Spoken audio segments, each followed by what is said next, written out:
Hi people, just want to do a continuation of what I was discussing before about Arsenal before my battery died just then, and that is to just have a little bit more of a reflection on the generalised picture at the Emirates as things stand. Now, I mentioned in my previous video that Arsenal at the beginning of last season were very much hitting the heights and hitting their peak, and perhaps there was a feeling that the Arsenal peaked a little bit too early. So in other words, as the season progressed, we maybe ran out of a little bit of steam and we weren't able to potentially replicate the same form that we showed earlier in the season. So think of the last 10 games when Arsenal's form dipped off towards the end of the season. And of course there are mental factors at play, but one feels, and certainly I feel, that the physical letdown is always precedes the mental response. So let's say, again, in my previous video I used an analogy about running, so let's stick with that. So let's say you're running a race, it could be a marathon, and for the first 3/4 of that race you're able to maintain your target speed. So let's say you want to run 4 minutes per kilometre, and you achieve that for the first 30k, and then all of a sudden 31, 32, 33k, your kilometre split starts to drop. You go to 405, you go to 410, you go to 420. Then the mental factors come into it. You start to lose a sense of confidence or belief, or even just that innate sense that I can do this, and all of a sudden you start to mentally potentially not give up but relent and maybe coast into the end of the race. Now, I'm not saying Arsenal's season was anything like that, but I was just using it as an analogy to show how if your physicality drops off, your mental response is going to follow. So I think what I wanted to see this season was a feeling that Arsenal were going to grow into the season in terms of tactics, in terms of physicality, in terms of their fitness. And that's why in my video before the beginning of the season I said something to the effect of, I wouldn't mind seeing Arsenal just break their way into the season, maybe pick up the odd draw, but as long as they're in contention, that they can show that they're in a position to grow and improve in the second half of the season, then I'll be okay with that. So I'm not gonna lose my head and throw any tantrums for the fact that Arsenal have dropped some points so far this season, because if down the track we can see that there's an evolution and that there's a improvement, and that Arteta's learning lessons from what has happened up until that point, then I'm willing to be patient with Arteta, and I'm willing to see if the team can find their feet and find that rhythm that maybe is lacking a little bit at the moment. So I really am hoping that there is a sense of strategy behind the scenes. So one thing that I heard Jack Wilshere say, so Jack Wilshere, an ex-Arsenal player, was that during his time working with Arteta, he noticed that the Arsenal coaching staff were very meticulous in terms of monitoring player fatigue levels, player performance levels, and using these as indicators to inform team selection. So if a player was presumably hitting the numbers and the levels they wanted in training, that player would be integrated into the team a little bit more and selected more than the players who were maybe showing a little bit of signs of fatigue or a drop off in their levels. So what I hope is happening is that Arteta would use last season's lull.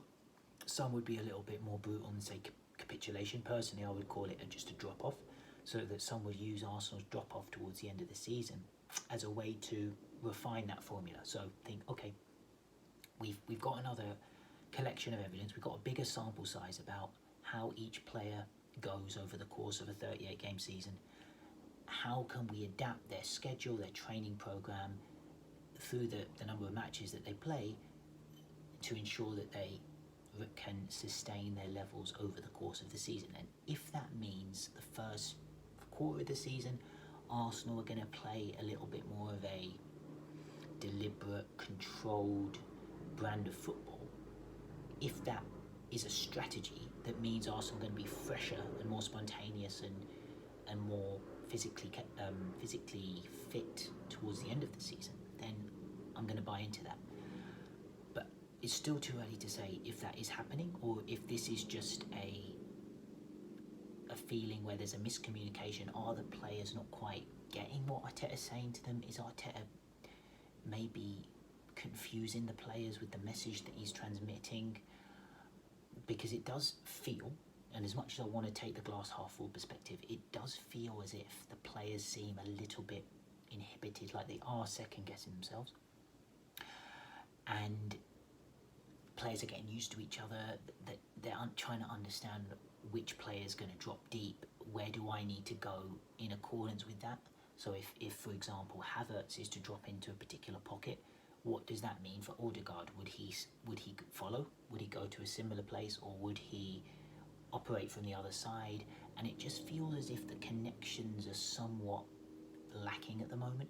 Even the Saka White Odegaard triangle that was so effective last season on the right hand side just seems to be a little bit disjointed. It's just a little bit off. I'm hoping Arteta and the guys can work on this on the training pitch and come up with something different, because ultimately it's a huge season for Arteta. Because if we're being real about it, a lot of money has been spent, and if we tot it all up, it does stack up as one of the most invested in squads in the Premier League. Because I think it's only United and Chelsea potentially that have spent more money than Arsenal in the last, let's say, 3 to 4 seasons. Even City, perhaps a little bit less than Arsenal. And if we look at the players that have been brought into the club, Declan Rice, north of 100 million. Havertz, north of 50 million.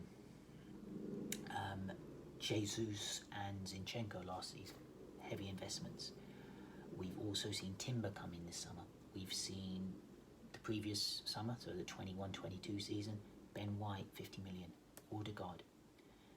It's a lot of money. And then we're spending money on also Ramsdale, other players that have been brought in.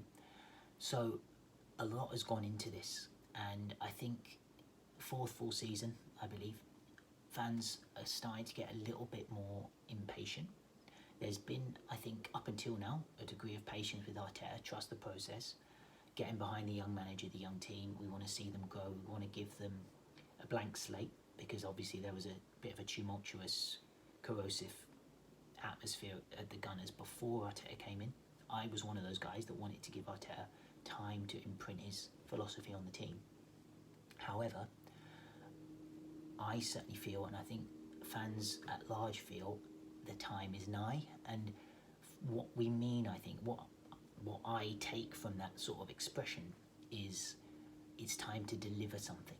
Now, I think it means going toe to toe with City throughout the 38 game season. Whether you win or not, it's not the critical factor. The factor is, can you go course and distance with Man City and be within a game of winning the league? And if you finish the season strongly and City are just a bit better, fair enough. That still counts as delivering. I think another definition of delivering would be to pick up a trophy. Obviously the Premier League would be great, the Champions League would be unbelievable. Maybe not realistic to expect Arsenal to win one of those. You could argue the Premier League, they could. You could argue even the Champions League, there's a chance, but I don't think anyone's pinning Arteta's future on winning the Champions League or the Premier League this season. However, a trophy of some description would be very welcome, in the form of potentially an FA Cup or a League Cup. So that's what I want to see, a response, people, this week against Brentford away from home. We cannot afford to exit this competition at the first hurdle. I want to see a strong lineup. I want to see a response from Arsenal. Everton have just gone to Brentford Stadium and put 3 past them and won 3-1 to pick up their first win of the season. If Everton can do that, Arsenal have to beat Brentford in this game, people. So the stakes are high for Arteta, and I think there is a degree of agitation and expectation that is growing in the fan base. Not that there's any feeling that Arteta is vulnerable for his job.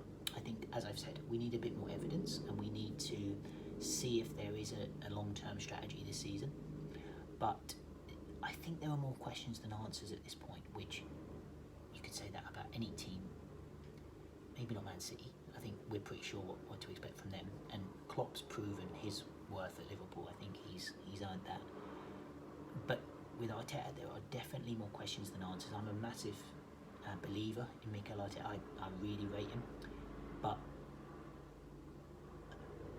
the jury's still out.